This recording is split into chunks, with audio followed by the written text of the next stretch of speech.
All right, let's get right into it. The 20th century. It didn't just arrive quietly, it basically exploded. It was a time when the solid ground everyone was standing on in the 19th century, that faith in progress, in order, in a single objective reality, just completely crumbled away. Today, we're going to explore the absolutely earth-shattering ideas that broke that old world and forged the one we're living in right now. You can just feel it in this quote, can't you? This was written by the poet Rupert Brooke right before the First World War, and it just perfectly captures a world that's right on the edge of a cliff. It's the spirit of an age, confident, kind of romantic, and just magnificently, completely unprepared for the sheer brutality that was about to be unleashed. This was the dream, the calm before the storm. And then, bam, the storm hits. And I'm not just talking about in the trenches. It was happening in laboratories, in doctors' offices, in artist studios. The three biggest certainties of the old world were all about to be taken apart piece by piece. The idea that matter is solid, the idea that we're rational beings in control of ourselves, and the idea that art has a clear, understandable purpose. Okay, so let's start with that first big shattering, the one that happened right inside our own skulls. We are about to go peering into the abyss of the human mind. It is so hard to overstate what a massive shock this idea was at the time. You've got Sigmund Freud and his circle in Vienna, and they come out with something just radical. The idea that we are not driven by reason, but by a hidden, unconscious world full of urges and memories we don't even know we have.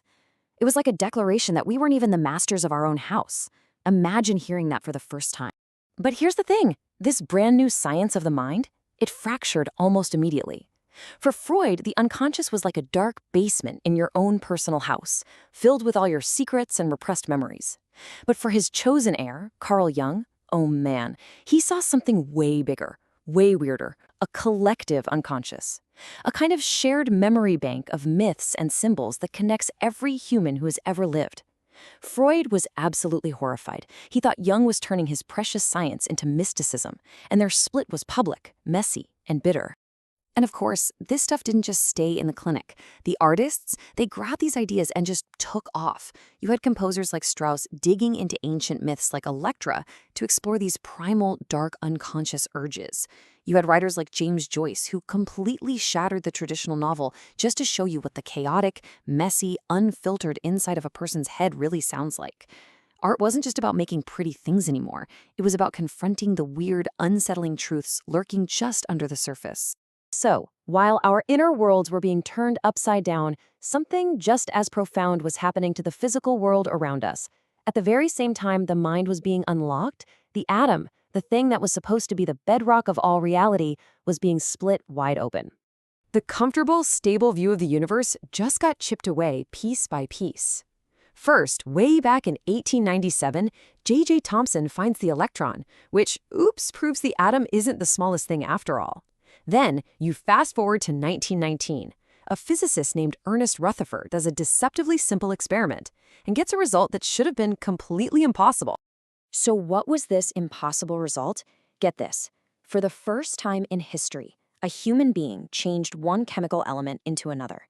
He was bombarding nitrogen atoms with tiny particles, and he created hydrogen. He had literally disintegrated the nitrogen atom. In a quiet lab, he became the world's first successful alchemist.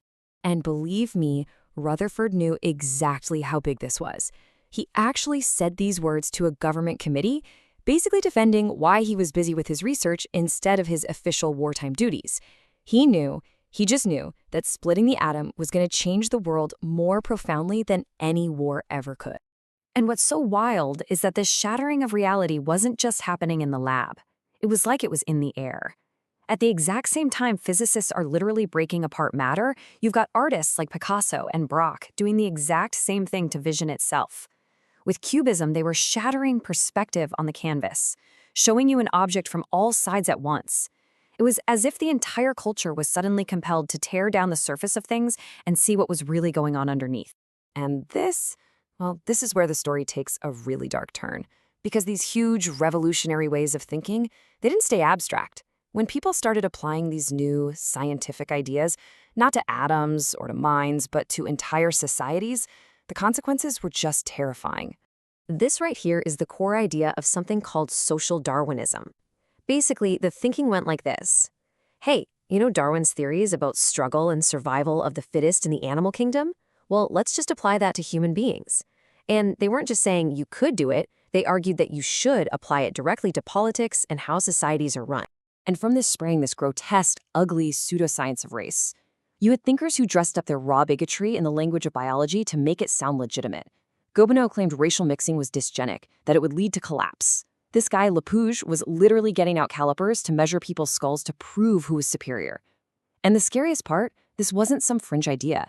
Eugenics was distressingly mainstream, even in so-called progressive circles in the US and Britain, which makes what followed even more chilling.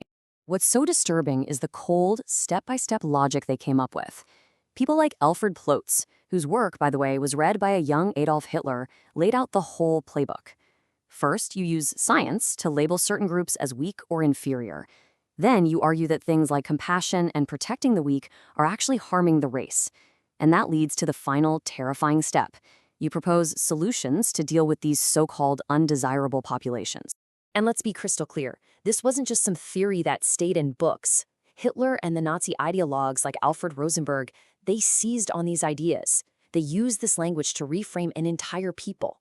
They started calling Jewish people parasites, bacilli, a fungus, words designed to strip them of their very humanity, to make it easier to justify the absolute horrors that would follow. So where does all this leave us?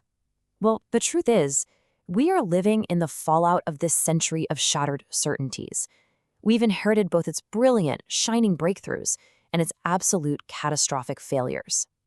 I mean, on the one hand, think of the incredible tools we got from these upheavals. We got the language to talk about the unconscious mind, we got the mind-bending reality of quantum physics, and we figured out how to harness the very power of the atom. But, and this is the huge but, those very same intellectual currents also gave us the tools for our own destruction. That belief in social engineering fueled totalitarian nightmares. The weaponization of science created ideologies of pure racial hatred and, of course, weapons capable of ending civilization as we know it. The legacy is, well, it's complicated. It's creative and it's destructive, all at once. Those ideas, the wondrous ones and the terrible ones, they created the foundation of the modern world we're all standing in right now. Which leads us to the final, really critical question we have to ask ourselves. What are the ideas that are shattering our certainties right now, today?